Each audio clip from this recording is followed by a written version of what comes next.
Vítajte v Karma klube. Dnes sa pozrieme na riziká. Teraz to vyzerá ako finančné video, ale nie je to finančné video.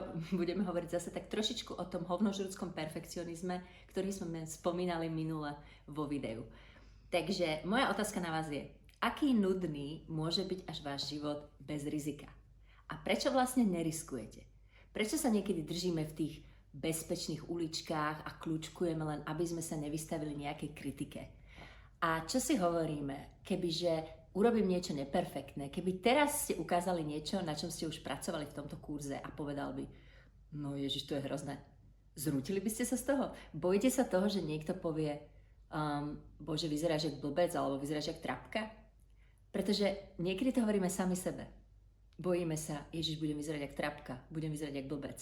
Ale predstavte si, čo si pomyslíte o človeku, ktorý vám toto povie do očí. Je to konštruktívna kritika? Ste blbec, ste trapka, len preto, že ste si sadli a vytvorili niečo úžasné, niečo nové, namiesto toho, že ste si kúkali 28. časť Esmeraldy alebo Netflix? Nie, samozrejme, že nie. Takže pozrime sa znova na to, prečo neriskujeme. Možno, že porovnávame stále svoju prvotinu, to, čo sme napísali prvýkrát, alebo vytvorili k diele, ja neviem, Lucasa, ktorý urobil Star Wars, ale neporovnávame to s prvotinou Lucasa. My nevieme, čo Lucas napísal, keď bol študent, alebo čo bola naozaj jeho prvá vec, pretože dneska, lebo to nebolo publikované. To znamená, my keď urobíme niečo prvýkrát, nemôžeme od toho čakať, že to bude Lucas. Možno, že to bude, neviem, ale je to úplne zbytočné to porovnávať. Hej, pretože ani púpava sa neporovnáva s rúžou alebo s mandarinkou. Jednoducho každá je úplne iná a každá je originálna. A toto je dôležité si uvedomiť, že aj keď to prvýkrát bude tak trošku ťarbavé, také nešikovné alebo naprd, tak to bude vaše hodnotenie, ktoré rozhodne, že je to milé, že je to proste cute, že je to OK. Vy so sebou musíte hovoriť tým láskavým hlasom, pretože keď nebudete vy, tak nikto iný už nebude. Možno maximálne ja v tomto videu, alebo vaša matka. Ale je dôležité naozaj sa pozrieť na to, že riskovať znamená žiť. A expandovať tú definíciu samých seba. Kto sme my? A čo chceme robiť? A keď budeme sami so sebou zaobchádzať ako s nejakým vzácnym predmetom, tak to bude úplne inak vyzerať to naše hodnotenie.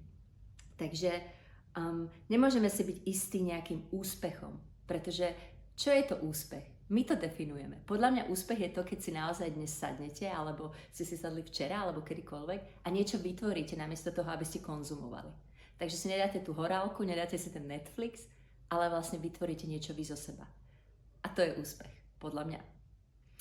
Takže dnešná úloha vaša bude, napíšte si hneď prvú vec, ktorá vám napadne, dokončite túto vetu.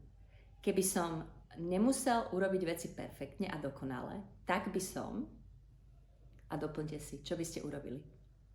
A na vrch ešte by som chcela od vás, aby ste tak trošičku oslávili samých seba. Aby ste si zobrali svoj obľúbený kúsok oblečenia, v ktorom vyzeráte najlepšie, najcukrikovejšie, najviac sexy, úplne super swag. A vyšli si na ulicu, kúpte si niečo, čo milujete, kúpte si svoj obľúbený chlast, alebo nejakú kávu, alebo koláč, alebo si dajte svoje obľúbené jedlo, alebo si dajte si kúpel, kúpte si sviečku, čokoľvek, čo oslávi to, kým ste dnes. Nie kým ste boli včera, alebo budete zajtra, ale presne samých seba, tak ako ste dnes. Budem sa veľmi tešiť na to, čo by ste urobili, keby to nemuselo byť dokonalé, a možno aj na vaše fotky toho, ako úžasne dnes vyzeráte. Presne dnes taký, aký ste.